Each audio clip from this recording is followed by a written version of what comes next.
Chapter 1. The Stranger in Town. In the quaint village of Whistlewood, life moved at a pace dictated by the rhythmic chime of its ancient clock tower. Every hour, the resonant toll would ripple across the cobblestone streets, marking time in a place that seemed untouched by the chaos of the outside world. Whistlewood's charm was undeniable, but so too was its peculiarity. One crisp autumn morning, a stranger arrived. Dressed in a long dark coat and carrying a leather satchel, he walked with purpose, his polished boots clicking against the stones. The villagers, curious but wary, watched him from behind curtains and half-open doors. Whistlewood was not accustomed to visitors, and certainly not ones who radiated an air of mystery.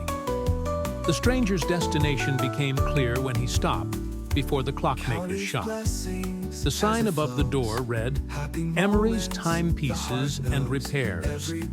Inside, the air smelled of oil and brass, and every surface was adorned with clocks of all shapes and sizes. Behind the counter stood Emery himself, a wiry man with spectacles perched on the tip of his nose. "Can I help you?" Emery asked, his voice tinged with both curiosity and suspicion. The stranger placed his satchel on the counter and opened it to reveal a peculiar clock. Its face was ornate, etched with strange symbols, and its hands moved in reverse. "This is broken," the stranger said. His voice was smooth, almost hypnotic. "I need it fixed." Emery studied the clock, his brows furrowing. "This is unusual. Where did you get it?" The stranger smiled faintly. "Fix it, and you might find out." Chapter 2. The Clock of Shadows. Emery worked late into the night.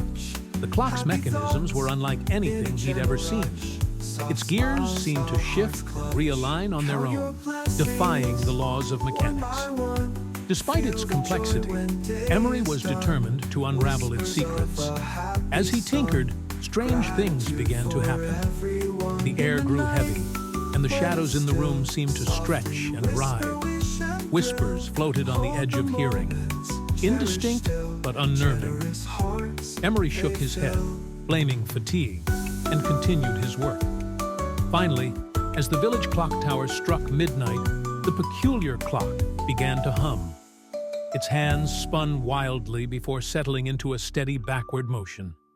Emery felt a chill run down his spine as he stared at the now functional clock. It ticked softly, yet each tick felt like a heartbeat reverberating through the room. Chapter 3. Whistlewood's Hidden History. The stranger returned the next morning, his eyes gleaming as he saw the repaired clock. "Excellent work, Mr. Emery. As promised, I owe you a story."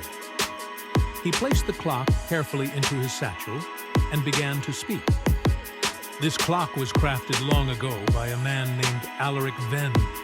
He was not just a clockmaker, but a manipulator of time.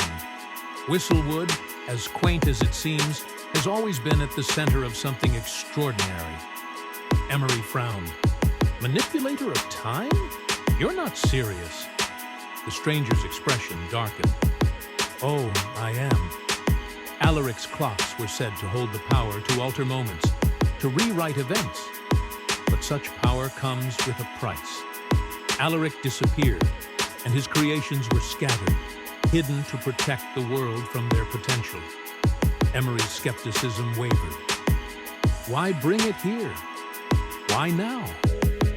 "Because," the stranger said, "the clock tower in your village is one of Alaric's masterpieces, and its chimes are the key to unlocking this clock's true potential."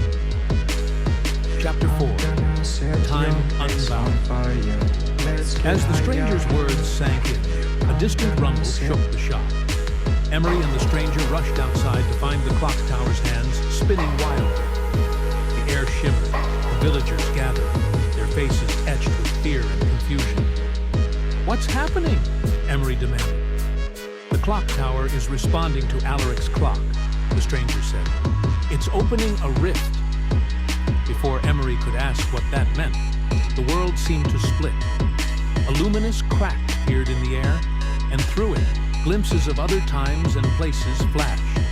A medieval battlefield, a bustling, futuristic city, a dense, primordial jungle.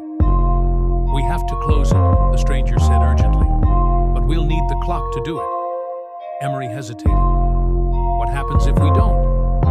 "Time will unravel," the stranger replied grimly, "and Whistlewood will be its epicenter." Chapter 5. The Final Hour. With the clock in hand, Emery and the stranger climbed the spiral staircase of the clock tower. Each step felt heavier than the last, as if time itself resisted their ascent. The rift grew wider, its light flooding the tower's interior. "What do we do?" Emery asked, clutching the clock. The stranger pointed to the mechanism of the tower's peak. "Synchronize